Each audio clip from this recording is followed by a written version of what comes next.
तो हेलो बच्चों, welcome back to coaching वाला। तो बेटा आज का हमारा न्यू वीडियो है जिसमें हम एक्सरसाइज 3.3 करने वाले हैं। ठीक है, लास्ट वीडियो में भी हमने बेटा एक्सरसाइज ही किया था 3.3 का थर्ड क्वेश्चन का फर्स्ट और सेकंड पार्ट कर लिया था। आज हमारा एक्सरसाइज 3.3 का बेटा थर्ड क्वेश्चन का थर्ड और फोर्थ पार्ट दो हम क्वेश्चन कंप्लीट करेंगे इस वीडियो में। ठीक है, उसके आगे फिर नेक्स्ट क्वेश्चन हम नेक्स्ट वीडियो में कंप्लीट करेंगे। तो आपका कोचिंग वाले में मोस्ट वेलकम है बेटा। आपको पता है कि हम काफी दिन से अपना चैप्टर 3 कंप्लीट कर रहे हैं। ठीक है, चैप्टर 3 का नाम पता ही होगा, क्या है? Pair of linear equation in two variable. तो इसका हम थर्ड क्वेश्चन का थर्ड पार्ट आज कंप्लीट करते हैं। चलो बिना टाइम वेस्ट किए क्वेश्चन समझे कि क्वेश्चन में बोल क्या रखा है। ठीक है, तो देखो बेटा क्वेश्चन में बोल क्या रखा है। देखो लिखा है the coach of a cricket team, मतलब कि एक हमारे क्रिकेट टीम का एक कोच है। क्या है बेटा? एक क्रिकेट टीम का एक कोच है। आगे लिखा है by 7 bat and 6 ball for 3,800। ठीक है, मतलब कि एक कोच है। मान लो कि मैं कोच हूं, मैं क्रिकेट टीम का कोच हूं। मैंने बेटा 7 बैट खरीदा है और 6 बॉल लिया। कितना बेटा? 7 बैट खरीदा है और 6 बॉल लिया है। उसका प्राइस कितना है बेटा? 3,800। ठीक है, मैंने बेटा 7 बैट खरीदा, 6 बॉल खरीदा, उसका प्राइस कितना है? 3,800। यहां तक बात आप सभी को समझ में आई? पहले क्वेश्चन को अच्छे तरीके से बेटा फीलिंग के साथ समझ लेना, उसके बाद ही क्वेश्चन होगा। अगर जब तक आपको क्वेश्चन समझ नहीं आएगा ना तब तक आप सॉल्यूशन कर नहीं पाओगे। ठीक है, यहां तक लाइन समझ में आ गई होगी। आगे देखो लिखा है लेट अस सी बाय, मतलब मैं थोड़ी देर बाद, क्या है बाद में, सी बाय 3 बैट्स एंड 5 बॉल्स। ठीक है, मैंने कितना भैया 3 बैट, फिर से कुछ समय बाद, लेटर मिस होता है बाद में, तो मैंने क्या भैया बाद में कितना 3 बैट और 5 बॉल फिर से खरीदा। कितना बेटा? 3 बैट और 5 बॉल खरीदा। पहले मैं 7 बैट लिया था और 6 बॉल लिया था, लेकिन अब क्या हूं भैया, बैट मैंने कम खरीदा है और बॉल ज्यादा खरीदा है। कितना भैया? 3 बैट और 5 बॉल खरीदा है। तब मेरी प्राइस कितनी लगी है भैया? 1750, मतलब 1750। यहां तक बात समझ में आ गई? मैं फर्स्ट टाइम दुकान में गया, दुकान में जाके मैंने 7 बैट और 6 बॉल खरीदा, तब मेरी 3800 की आई। फिर मैं थोड़ी देर बाद फिर दोबारा दुकान में गया, तब मैंने 3 बैट और 5 बॉल खरीदा, तब मेरी भैया 1750 की बिल बैठी। आई बात यहां तक समझ में? क्वेश्चन आपको अच्छे तरीके से समझ आ गया होगा। ठीक है, ना समझ आए तो फिर बता देना। आगे लिखो, लिखा है बेटा find the cost of each bat and each ball. Means that कि आपको प्रत्येक बैट, मतलब एक बैट की कीमत और एक बैट की एक बॉल की कीमत कितनी होगी, एक बैट की कीमत और एक बॉल की कीमत कितनी होगी, वो आपको फाइंड करके बताना है। ठीक है, और आपको पता है इस क्वेश्चन में, इस एक्सरसाइज में सारा सब्स्टिट्यूशन मेथड से करना है, तो सब्स्टिट्यूशन मेथड ही यूज करके करना है। ठीक है, अगर जो भी कोई नया बच्चा आया हो, नए बच्चे को बेटा सब्स्टिट्यूशन मेथड पता ना हो या इस चैप्टर से रिलेटेड कुछ भी समझ ना आया हो, तो मैं इंट्रोडक्शन वीडियो डिस्क्रिप्शन में दे दूंगा,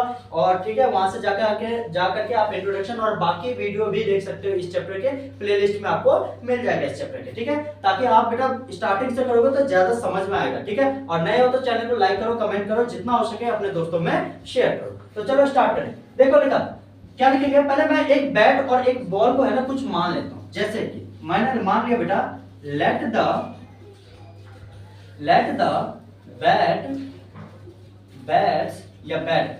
bat be x. Means that क्या हुआ कि भैया मैंने बैट को क्या मान लिया है? एक्स मान लिया। यहां तक बात समझ में आ गई? आगे बेटा same let the ball be Y.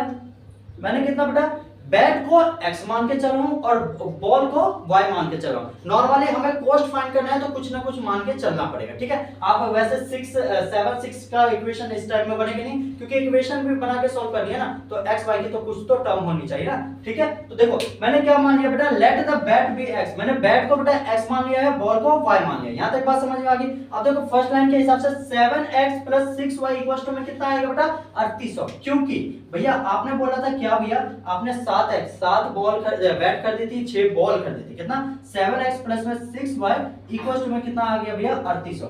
ठीक है, यहां तक ये इक्वेशन आई होप आप सभी को क्लियर हो। अगर ना समझ आए तो फिर पूछ लेना बेटा। ठीक है, कमेंट सेक्शन में या पर्सनली मैसेज करके पूछ सकते हो। ठीक है, नेक्स्ट देखो फिर क्या लिखा था, थोड़ी देर बाद गया था भैया मैंने 3 बैट और 5 बॉल खरीदी, जिसकी कीमत कितनी थी? 1750। देखो प्लस ही होगा, माइनस का कोई रोल नहीं है। तो कितना भैया 3x प्लस में कितना भैया 5y इक्वल टू में कितना बैठ गया भैया? 1750 का बिल बैठ गया। ये हमारी क्या होगी बेटा? इक्वेशन 2 होगी। यहां तक बात समझ में आ गई होगी सभी को। अब आप सभी को पता है बेटा सब्स्टिट्यूशन मेथड में हम क्या करते थे, किसी एक वेरिएबल को एक तरफ, बाकी सारे चीजों को क्या करते थे हम दूसरी तरफ करते थे, फिर उसी को हम पहले इक्वेशन में पुट करके आगे सॉल्व करेंगे। ठीक है, तो देखो मैं जो हमने इक्वेशन 2 माना था ना, इसी में एक वेरिएबल को एक तरफ और बाकी सारे वेरिएबल को दूसरी तरफ करते हैं। तो बेटा मैंने 3x इक्वल टू में कितना 1750 है ले लिया। अब देखो ये प्लस का 5y है, तो इक्वल टू के इधर जाएगा तो बेटा माइनस का 5y आ जाएगा। यहां तक बात समझ में आ गई होगी, आई होप सभी को क्लियर हो। नेक्स्ट स्टेप में बेटा देखो 3 मल्टीप्लाई में है, तो इस 3 को मैं हटा करके डिवाइड में कर सकता हूं। ये हमारी क्या बन गई बेटा, x की आपकी टर्म बन गई। ये हमारी क्या बन गई, इक्वेशन 2 के हिसाब से x की टर्म बन गई। ठीक है, अब नेक्स्ट स्टेप में क्या करेंगे, देखो नेक्स्ट स्टेप में ज्यादा कुछ नहीं बेटा, यहां पर लिखेंगे हम putting the value of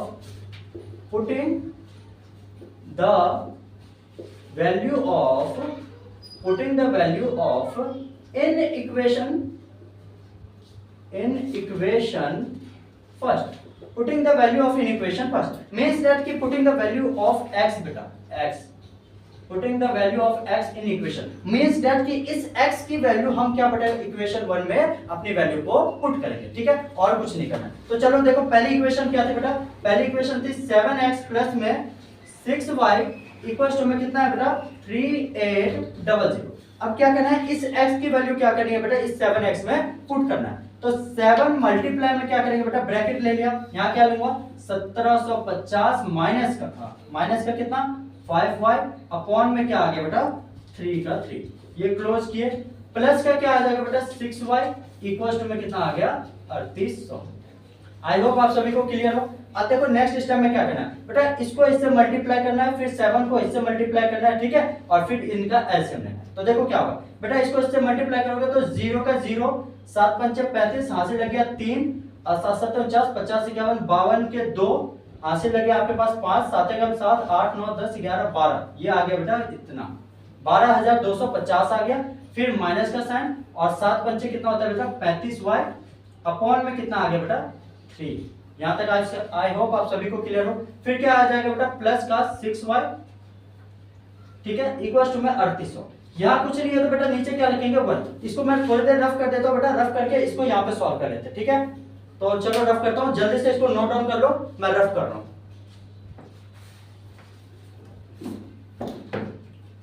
चलो बेटा रफ कर दूं, ये देखो रफ कर दे रहा हूं, इसके आगे हम आगे यहां सॉल्व करेंगे। तो ये स्टेप आपको समझ में आ ही गई। मैंने क्या लिखा था 1250 माइनस में 35y, ठीक है, अपॉन में 3 और प्लस में 6y इक्वल टू में 3800। यहां तक बात समझिए। देखो अब हमारे क्या लेना है बेटा, इस पे एलसीएम लेना है, अपॉन में क्या लेंगे 1 लेंगे। तो इनका एलसीएम लेंगे तो बेटा कितना आ जाएगा 3 का 3, यहाँ क्या आ जाएगा 12250 माइनस का 35y का y सेम आ जाएगा, प्लस में इसको इससे, ये आपको बेसिक चीजें हैं, आपको एलसीएम लेके सॉल्व सॉल्यूशन आता ही होगा। अगर नहीं आता है तो बेटा प्रैक्टिस करो, ये बेसिक चीजें हैं, आपको आना चाहिए। ठीक है, तो आगे क्या करेंगे, यहाँ पर कितना हो जाएगा बेटा 1 के टेबल में 3 कितने 3 बार में आता है, तो 6 3 जा कितना हो जाएगा 18y इक्वल टू में कितना आ जाएगा बेटा 3800। ठीक है, आई होप आप सभी को क्लियर हो। अब देखो ये जो 3 है ना बेटा डिवाइड में, तो इक्वल टू के इधर जाएगा तो मल्टीप्लाई में आ जाएगा, तो यहाँ से तो हमारा 3 हट गया। स्टेप आ गया, आमने सामने की वैल्यू आ गई। अब देखो ये माइनस का 35 है, प्लस का 18, तो 35 में से 18 जाएगा, कितना बचेगा बेटा, पहली बात तो साइन हमारी किसकी बचेगी माइनस की। अब 35 में से 18 जाएगा तो कितना बचेगा बेटा 15 उधर बच गया, और आपके इधर 15 16 17 कितना बचेगा बेटा 17y बच जाएगा। ठीक है, अब इसको इससे मल्टीप्लाई करोगे तो 8 3 24 के 4 00, 8 3 24, हाथ से लग गया 2 3 3 9 10 11, कितना आ गया बेटा इतना आ गया 11400।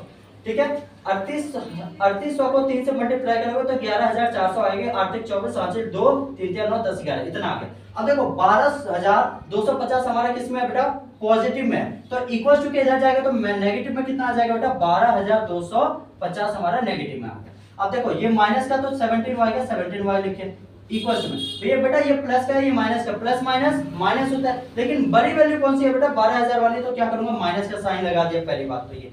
अब इसको आप करो डिवाइड, देखो मैं माइनस कर रहा है तो 12 2 5 0 को कितना बेटा 11 4 00, 0 से 0 गया 5 का 5, यहाँ पे 12 12 में से 4 जाएगा, कितना बचेगा बेटा 12 में से 4 गया 8 8 4 12, यहाँ बच गया 1 1 में से 1 गया 0, ये भी 0 बच गया, कितना 850 में। माइनस का कितना आ गया बेटा 850, तो देखो माइनस के माइनस साइन से कट गया। अब हमारा क्या बच गया y की वैल्यू निकालनी थी, तो y इक्वल टू में कितना आ जाएगा बेटा 850 अपॉन में 17। अब मुझे कमेंट सेक्शन में जल्दी से बताओ कि इसका आंसर कितना आएगा, ये आपके पे डिपेंड कर रहा है, ये मैं छोड़ दे रहा हूँ। ठीक है, इसको जल्दी से मुझे कमेंट सेक्शन में बताओ कितना आंसर आएगा, मैं छोड़ दे रहा हूँ, आगे बस डिवाइड करके y की वैल्यू आपको पुट करनी है और कुछ नहीं करना है। ठीक है, आपके यहाँ तक की वैल्यू समझ में आ गई। अब हमें क्या करना है बेटा, नॉर्मली x की वैल्यू को फाइंड करना। तो चलो x की वैल्यू को फाइंड करें, इसको जल्दी से नोट डाउन कर लो, उसके बाद x की वैल्यू को फाइंड करते हैं। पहले मैंने x की इक्वेशन बनाई थी, तो x की इक्वेशन क्या बनी थी बेटा, 1750 माइनस में कितना बना था, 5y अपॉन में 3 बनी थी। यही मेरी x की इक्वेशन बनी थी। नॉर्मली हमें क्या करना था बेटा, y की वैल्यू फाइंड करके हमें x की वैल्यू क्या करनी है, पुट करनी है। तो देखो y की वैल्यू तो आप मुझे कमेंट सेक्शन में बता देना, मैं बता दे रहा हूँ फिर भी आंसर। y की वैल्यू कितने आएगी बेटा, इसको काटोगे तो कितना आ जाएगा बेटा, 50 आ जाएगा। कितना आ जाएगा, 50 आएगा। 17 बचे कितना होता है, 85। 17 बचे 85, तो 5 का 5 ये आ गया, 0 का 0। 17 बचे 50 से 50 आ गई। y की वैल्यू आपकी टोटल कितनी आ गई बेटा, 50। अब y मैंने क्या मान रखा था, बॉल की वैल्यू मान रखी थी, तो एक बॉल की कीमत तो मुझे मिल गई भैया, कितनी आ गई, 50 आ गई। अब मैंने x किसको माना था बेटा, बैट को माना था, तो हमें क्या करना है, x की वैल्यू फाइंड करनी है। तो देखो क्या होगा, इसको रफ कर दिया, ठीक है। तो आगे देखो x इक्वल टू में कितना आ गया बेटा, 1750 का 50 माइनस में 5 मल्टीप्लाई में y की वैल्यू क्या मानी थी बेटा, y की वैल्यू कितने आई थी, 50, तो मैंने लिख लिया 50 अपॉन में क्या कर दिया बेटा, 3। तो x इक्वल टू में क्या आ गया बेटा, 1750 माइनस का कितना, 25 मतलब 250। 250 को माइनस करना है, अपॉन में क्या आ गया बेटा, 3। इसको डिवाइड करो बेटा, 1750 में से मेन से कितना बच जाएगा बेटा, 1500। 1500 बच जाएगा, 1750 में से 250 माइनस कर दो, 1500। 1500 बटा 3 आ जाएगा। तो x की वैल्यू कितनी आ जाएगी, 5 या 15 मींस 500 वैल्यू आ जाएगी। कितनी आ जाएगी, 500। मतलब आपको नेक्स्ट लाइन में लिखना हो तो लिख लेना, नहीं लिखना है तो कोई बात नहीं बेटा, ठीक है। नॉर्मली क्या मिल जाएगा, आप लिख सकते हो the cost of one bat is कितना, कॉस्ट ऑफ वन बैट की कीमत कितनी मिली है बेटा, 500 रुपए। एक बैट की कीमत कितनी थी, 500 रुपए, क्योंकि मैंने बैट को क्या मान के चला था बेटा, x मान के चला था। आगे नेक्स्ट लाइन में क्या लिख सकते हो, the cost of one ball is, एक बॉल की कीमत कितनी है, वन बॉल इज कितना बेटा, एक बॉल की कीमत कितनी है बेटा, 50। y क्या माना था, मैंने बॉल माना था, तो y की वैल्यू कितनी आई है, 50 आई है। x की वैल्यू आई है बेटा 500 मींस दैट बैट की वैल्यू कितनी आई है, बैट का आपका प्राइस 500 में है और बॉल की प्राइस कितनी पड़ी है बेटा, 50 रुपए पड़ी है। ठीक है, तो ये हमारा बेटा क्वेश्चन नंबर 3 का थर्ड पार्ट कंप्लीट होता है बेटा। नेक्स्ट वीडियो मिलेंगे, नेक्स्ट वीडियो में मैं इसका फोर्थ पार्ट पढ़ाऊंगा, क्योंकि आज हमारा वीडियो काफी लॉन्ग बन गया है, 12-14 मिनट का बन चुका है, तो ज्यादा टाइम वेस्ट नहीं करना है। तो नेक्स्ट वीडियो में बेटा हम इसी का फोर्थ पार्ट कंप्लीट करेंगे। तब तक अपना ध्यान रखना, जिस बच्चे को भी क्वेश्चन समझ ना आया हो तो कमेंट सेक्शन में पूछ लेना या पर्सनली मैसेज कर देना। उसके अलावा बेटा मेरे और भी चैनल्स है, वहां पर भी जाकर के आप फॉलो कर सकते हो। इसके अलावा किसी बच्चे को ऑफलाइन सेंटर पढ़ना हो तो मैं लिंक डिस्क्रिप्शन में दे दूंगा, वहां पर जाकर के आप विजिट करके पढ़ सकते हो। ठीक है बेटा, तो तब तक मिलते हैं बेटा नेक्स्ट वीडियो में, तब तक अपना ध्यान रखना, बाय बाय।